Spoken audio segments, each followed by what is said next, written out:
understanding the momentum of the game, how to create momentum shifts, where momentum shifts come from, all this sort of stuff. And then studying outside of that, right? Looking at different industries, looking at conductors, looking at writers, looking at actors and how they get into character, and then how do they keep themselves in that mental space. So looking at different industries, looking at nature itself, and learning from that and how you can incorporate that into the game. Man, it's a lot of studying.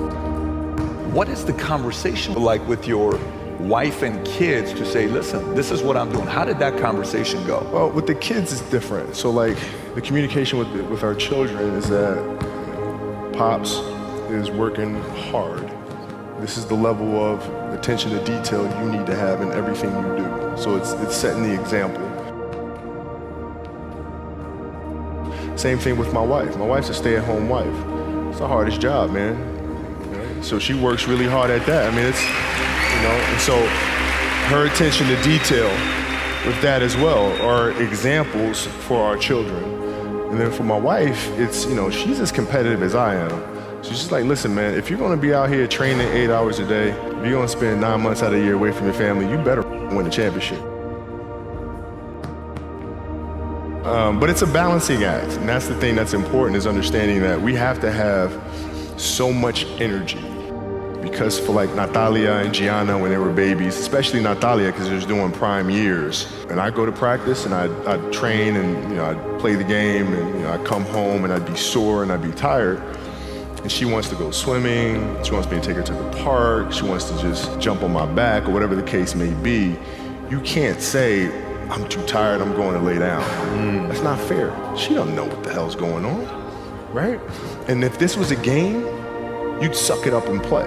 I play games with the flu. I play games with 102-degree fever, man. Powerful. You can't do that. That is so powerful. Right? You gotta be on, man. Like sometimes I'd fly back. Like I'd play a game to not miss my daughter's birthday. I'd fly back, be there for her birthday, and then fly back with the team, just to make sure I don't miss anything. You gotta lead by example. Parents, you gotta lead by example. If you want your kids to do whatever it is they want to accomplish in life, you have to show them. You can't. You gotta show them. And that's what I tried to do. Competitiveness inside was like, no, I'm gonna do something in the next 20 years that is better than these last 20. What I have to do now is make sure that the people that we bring in, these obsessives that we bring in, are challenging themselves to do the best job that they think they can do. That's what I'm there for, is for them to constantly look in the mirror and self-assess and challenge themselves. If we have a project and you're saying, okay, I can do that, that's not the project we want. The projects that say, I don't know if I can animate that. I don't know how to write that story. I don't know how to do that. Those are the things we want, because through that curiosity, you'll reach a level that you didn't think was possible. What is your recruiting approach? So if you're sitting down with me, I'm somebody you really want me on the team. What's your approach to recruiting? You want first place, come play with me. You want second place, go somewhere else. The Mamba mentality simply means trying to be the best version of yourself. That's what the mentality means. It means every day you're trying to become better. And it's a constant quest. It's an infinite quest. So starting at the age of 2, when I first started playing the game, and on and on and on, I always asked questions. I always tried to get better every single day. At 2, I could dribble a basketball. I could shoot a basketball on the Nerf hoop at the house. And I would go to practice with my father. I would observe my father. I'd sit and watch games with him. I just constantly looked for things to learn from. I'm very observant. I think the greatest fear you face is yourself, because we all have dreams, and it's very scary sometimes to accept the dream that you have. And it's scarier still to say, okay, I want that. It's scary because you're afraid that if you put your heart and soul into it and you fail, then how are you going to feel about yourself, right? So being fearless means putting yourself out there and going for it. No matter what, go for it. Not for anybody else, but for yourself. My goal has changed drastically as I got older.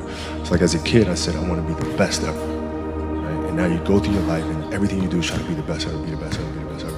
And as you get older, you start understanding that those things are very superficial things. Right? And everybody has a different opinion about it. No matter what you do, you can win 20 championships. There's always an opinion on who's the best. Everybody has different opinions. And so I started really kind of understanding maybe that's not the important thing. Maybe the important thing is to how do we as a team grow? How do I help my teammates be better? So that was the first change for me. And then as I got older still, it became more about how are you inspiring others, right, to find themselves. That is the ultimate championship. So won 5 championships, that's great. Another team won a championship this year. Team's gonna win a championship next year. Those things come and they go. But what stays is how do you use your passion and use that to inspire somebody else to create their passion? And then how can they pass that on to the next person? That is true success. Dreams, they should be pure. I think a lot of times when we're born into this world, we actually wind up going backwards. And it seems like the more we mature, the more responsible our dreams become. And the more governors we put on ourselves and our ability to dream. So it's not a matter of pushing beyond the limitations or expectations. It's really a matter of protecting your dreams, protecting your imagination. That's really the key. And when you do that, then the world just seems limitless.